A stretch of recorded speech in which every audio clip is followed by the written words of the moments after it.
Assalamualaikum warahmatullahi wabarakatuh.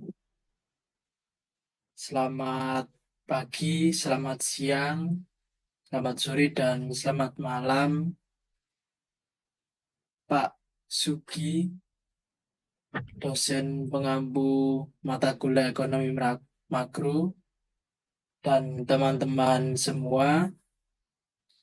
Perkenalkan kami dari kelompok 5. Pada kesempatan kali ini, izinkan kami membahas tentang intervensi Bank Sentral dalam stabilisasi exchange rate.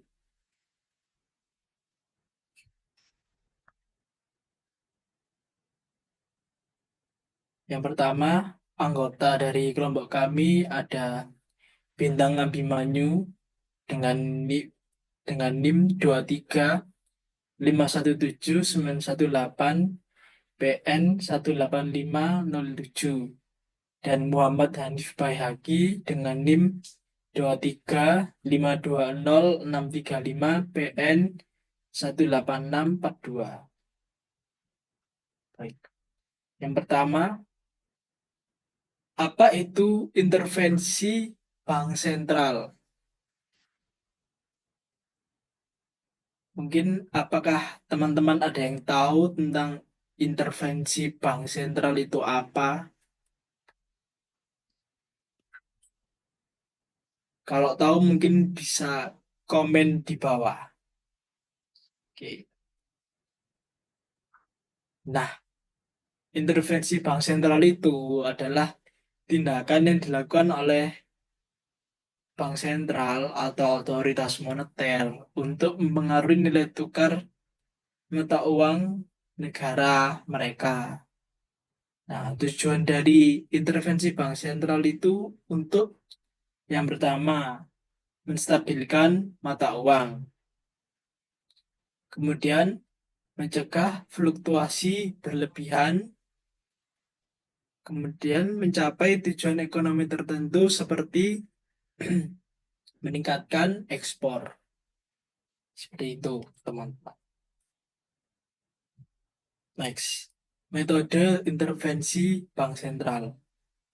Dalam pelaksanaan intervensi yang dilakukan oleh bank sentral terhadap mata uang, ada beberapa metode yang digunakan oleh bank sentral. Yang pertama ada metode intervensi langsung. Intervensi langsung adalah tindakan di mana bank sentral secara aktif membeli atau menjual mata uang di pasar valuta asing untuk mempengaruhi nilai tukar. Nah, tindakan ini biasanya digunakan ketika nilai tukar mata uang domestik mengalami volatilitas yang tinggi atau mengalami tekanan dari faktor eksternal. Contoh intervensi langsung itu ketika Bank Indonesia melakukan intervensi dengan menjual cadangan devisa untuk menstabilkan rupiah ketika mengalami depresi berlebihan. Nah, ini terjadi ketika krisis global. Bank Indonesia bisa menjual dolar AS dan membeli rupiah untuk meningkatkan permintaan rupiah dan menstabilkan nilainya. Kemudian yang kedua, ada intervensi tidak langsung. Intervensi tidak langsung dilakukan dengan menggunakan kebijakan moneter yang dapat mempengaruhi nilai tukar secara tidak langsung seperti suku bunga, operasi pasar terbuka, atau pengaturan cadangan wajib minimum bagi bank-bank komersial. Nah, intervensi tidak langsung ini eh, biasanya dibuat oleh bank sentral dan juga pemerintah yang memberlakukan kebijakan. Contoh dari intervensi tidak langsung adalah operasi pasar terbuka oleh Bank Indonesia. Nah, Bank Indonesia sering menggunakan operasi pasar terbuka dengan membeli atau menjual SBN atau yang kita sebut surat berharga negara untuk mengontrol likuiditas di pasar yang berpengaruh pada nilai tukar rupiah.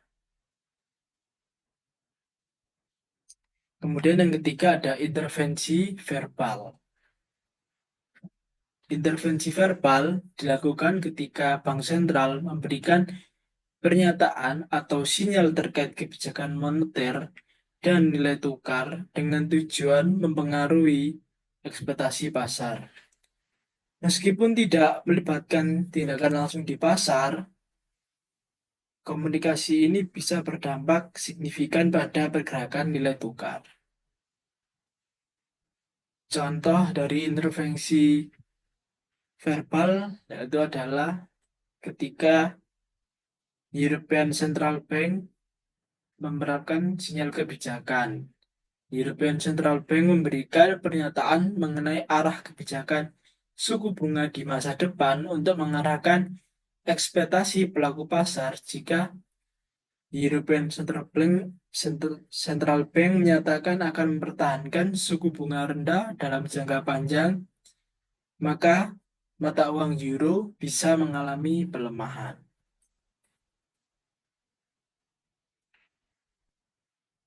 Kemudian ada dampak intervensi yang dilakukan oleh bank sentral. Yang pertama ada dampak positif, yaitu yang pertama ada menstabilkan nilai tukar. Nah, intervensi yang dilakukan oleh bank sentral dapat mencegah fluktuasi tajam pada nilai tukar mata uang yang dapat mengganggu stabilitas ekonomi. Kemudian dampak positif yang kedua yaitu ada mengurangi volatilitas. Ketika nilai tukar atau pasar keuangan terlalu bergejolak, intervensi membantu mengurangi spekulasi yang berlebihan. Kemudian yang ketiga, mendukung pertumbuhan ekonomi melalui peningkatan ekspor. Ketika stabilitas keuangan dan nilai tukar cukup baik, intervensi bank sentral dapat mendorong investasi dan konsumsi di dalam negara. Kemudian ada dampak negatif.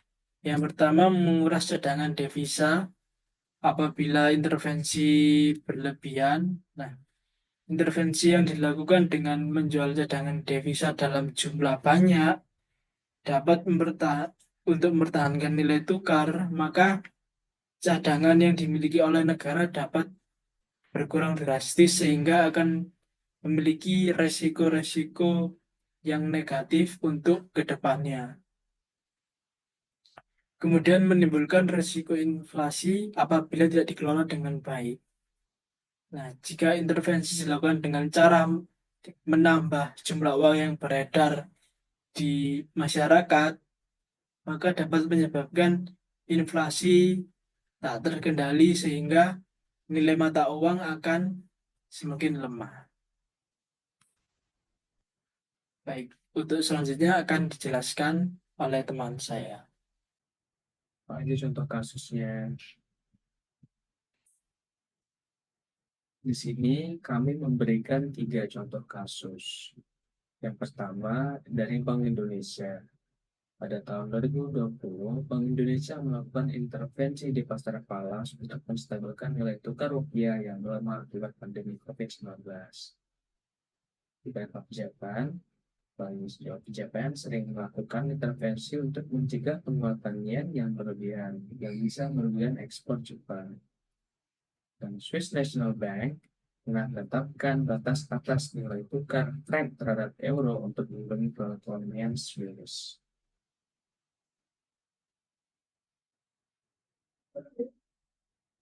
Intervensi bank sentral penting karena dapat mengatur stabilitas nilai tukar, membantu pertumbuhan ekonomi, dan juga mengendalikan inflasi negara.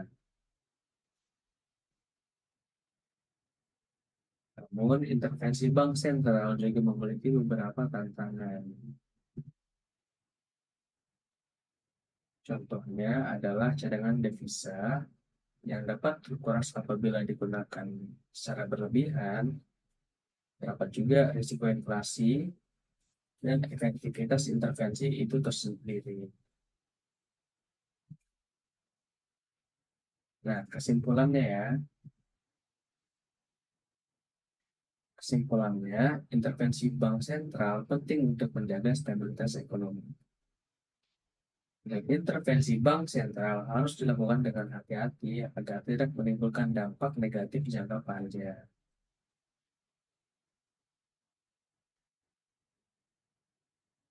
Ini daftar pustaka yang kami gunakan dalam menyusun video ini.